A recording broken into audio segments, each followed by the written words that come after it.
The biggest thing that PFW offers the market is an expertise in the dealership itself. So it's really not so much that we're gearheads and involved in the software and technology specialists as much as we're interested in how we can use technology and how we can exploit technology to make things work better in the dealership.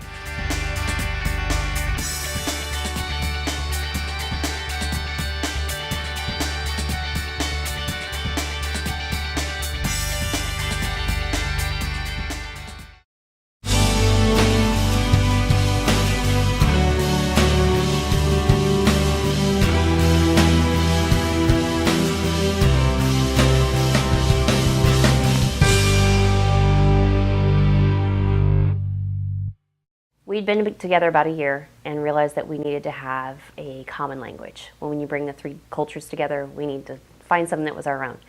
So we started working with the Spader group, and he worked with basically the management team first, and we kind of came up with a structure, and then he took that structure out to all the employees. And every employee in every location had input on, yes, this works, or no, it won't. There were several changes that we made based upon what the employees said that got us to the point of our 4 core values we're at right now.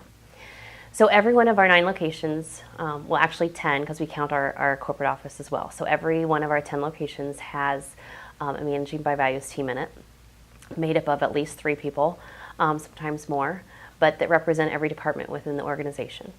And that is the Managing by Values committee, and they help implement the Managing by Values process in the organization. So we have a method of if there's a gap, an employee feels like there's something that we're not jiving with, it doesn't fit, they can fill out a gap and say, this is where I feel like something we do goes against our values.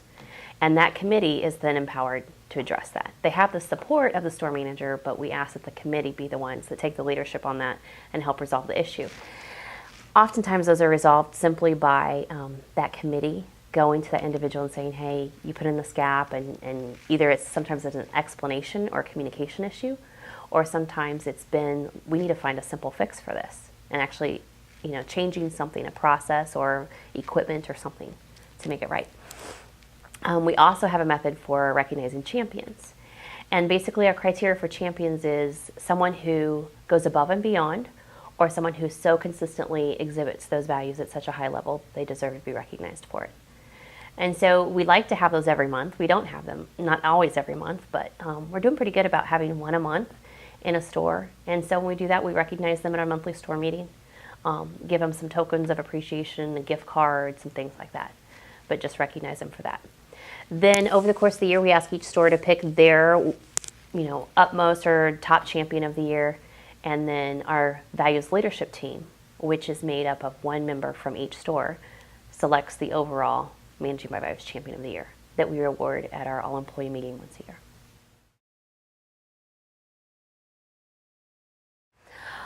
A lot of times I can think of some specific ones where there was one that a guy got recognized because he got called out on Father's Day and spent his entire Sunday out helping a customer so that he could be ready to roll and wheat harvest the next day.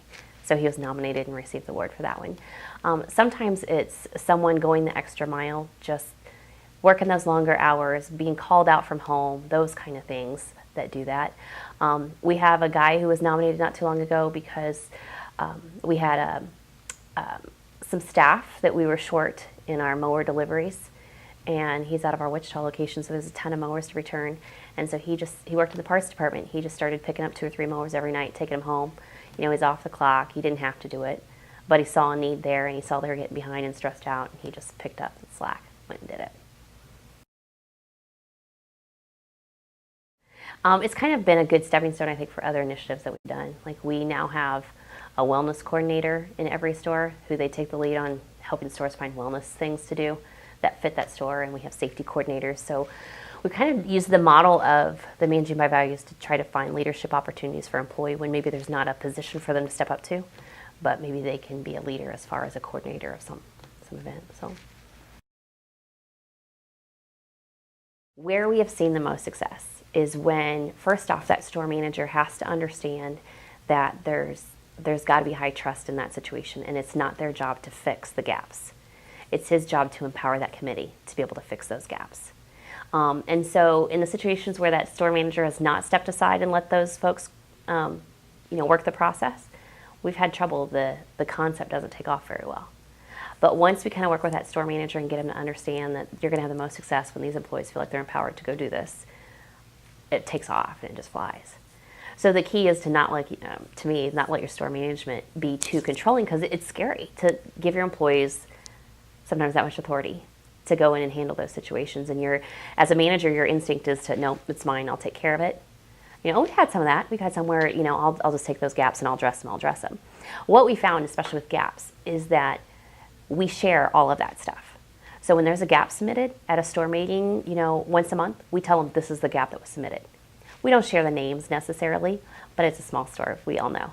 And we all know when a gap's been submitted, even if, we wouldn't share. So we're very open about that. This gap was submitted, this is what it says, and here's what we're doing to address it. And then when we come back the next month, we tell them, this is how we addressed it, this is how we fixed it. So if we're very open about that, it works well. But people know what's been submitted, and if that store manager is just taking them all and sliding them under and saying, yeah, I'll take care of it, nothing's happening, and what the employees start thinking is man cheap by values doesn't work. So everybody's got to, this is a trust issue. Everybody has to trust and work together on that.